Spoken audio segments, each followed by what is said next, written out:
Hello, I am making this video to help you solve equations. Now we've looked at different ways of solving equations, or solving equations with the two rules. But on this video, I want to show you an alternate way of thinking about solving equations. And I'm hoping that this method could help you, or some of you, in solving equations. So let me actually give you an example. N plus 5 equals 15. Okay, now using our two rules, you can do minus 5 on both sides and get the answer. But another way, and I think this could be an easier way of thinking this, would be thinking about some number here. You don't know what number. If you add 5 to it, you get 15. What would that number be? Okay, so you're kind of thinking this backwards. What number, if you add 5 to it, becomes 15? And you can kind of intuitively know that that number has to be 10, right? If you add 10 to 5, then it becomes 15. So you can think of this question this way. Just cover up this portion right here and say, oh, okay, what number plus 5 would give you 15? Let me try another question here.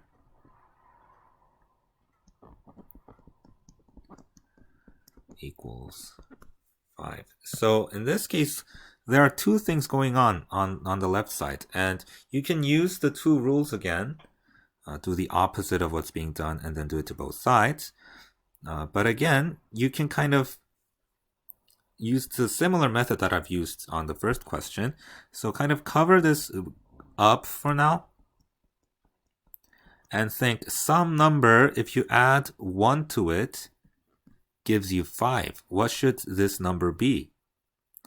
And you'll come to the conclusion that this number has to be 4, right? Because 4 plus 1 gives you 5. 4 plus 1 gives you 5. So that means 2x will have to be 4, right? So now you can think, okay, 2 times what number? Actually, let me write this in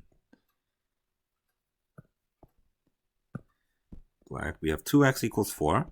So 2 times what number gives you 4? And then you can come to the conclusion that x has to equal 2.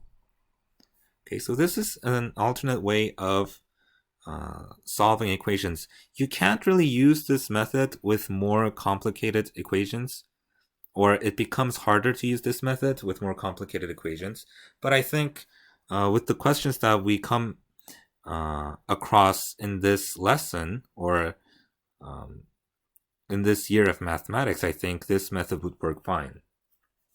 So let me try one last question. 2x minus 7 equals 3 squared. How would you solve this one? Okay, so first of all, you can simplify 3 squared, right? So you can just straight away say, okay, that equals 9. So 2x minus 7 equals 9. And then again, cover up this portion with the variable and think, okay, some number minus 7 equals 9. And some of you might say, oh, is this number 2?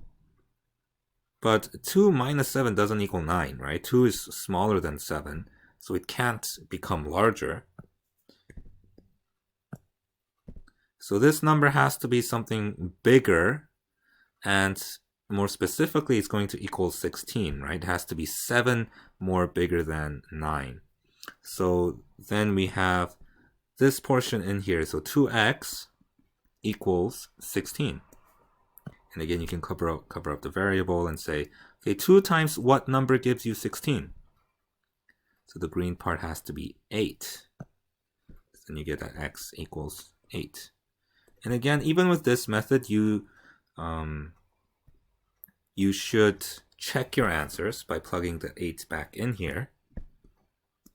Okay, and then in which case you'll get 2 times 8 is 16, minus 7 is 9, and that actually equals 9 on the other side. Okay, so hopefully this method of solving equations helped you understand how equations work and how to solve equations. And again, with more practice, you'll become more familiar with solving equations.